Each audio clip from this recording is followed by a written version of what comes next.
Hi, this is Dan Cortopassi of TSG Multimedia. Today I'm reviewing an N-scale ES44C4 locomotive from Fox Valley Models. My example is decorated for BNSF, representing a locomotive built in 2009. This model has an MSRP of $130. The paint is very crisp and even. The markings are well done, and all but the tiniest writing is legible with magnification. I was only able to detect some small voids between some of the seams in the doors on the striping and the lettering. To my eye, the color of the striping is a little bit off, but I think if the model was weathered, it would probably look okay. The front of the model looks really good. I especially like the separately mounted uncoupling levers. The plow is nicely done, and the model features separate MU hoses. Instead of having molded on grab irons, a parts bag is supplied so that you can install the grab irons yourself. One thing about that, there are little dimples in the model, and you have to drill through those before you can mount the grab irons. I've done this before in one of the Fox Valley GP60s, and it was a little bit tedious. The parts bag also includes windshield wipers and sunshades. One nice thing I really like is that it has the prototypically correct low-mounted BNSF headlight in the rear. The model appears to have Microtrains couplers on both ends. The coupler on the rear was a little bit low according to the Microtrains height gauge. The top of the model is nicely detailed. The grills have a nice see-through effect even though they're just molded on pieces. I really like the exhaust stack. The horn is a separate part, and it is actually correct according to the prototype photos that I've seen, with most of the bells facing backwards.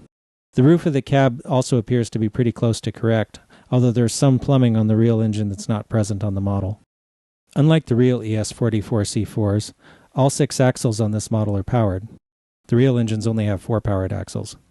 All of the wheels pick up electricity, and all of the wheels were engaged according to the NMRA standards gauge. The model weighs 4.1 ounces.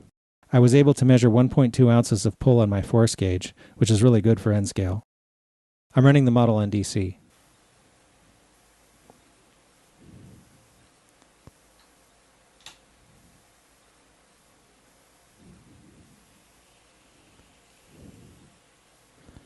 It's pretty smooth and quiet.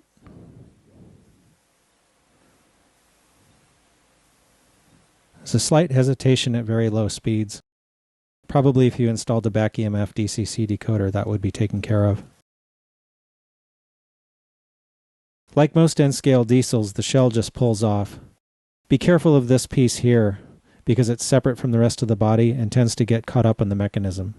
One thing I really like is that the inside of the shell near the LEDs is painted black to prevent light leaks. The design of the light board of this model is a little bit different than some other N-scale engines. If you want to install DCC, instead of replacing the entire light board, there's a dummy plug in the back that you remove, and then you can install a decoder with a 6-pin plug. I'll hold the model so I can run it and we can take a look at the lights. The ditch lights do work, but they're really dim, which is kind of disappointing. Overall, I really like this model. It's a great runner, has a lot of pulling power, and I really like a lot of the prototype-specific details. I also like the separately applied horn and the really nice exhaust stack. All of those things really add up and make it really a good model. I am a little disappointed in the ditch lights. I think they could be brighter. And also, the add-on parts are a little bit hard to install, so it might be nice if those were installed at the factory, although that might increase the cost of the model. So there's a trade-off there probably. I am going to take off 1 spike for the coupler height being wrong, so my final verdict is 9 out of 10 spikes. If you or your company make a product that you'd like us to review, please drop us a line at reviews@tsgmultimedia.com.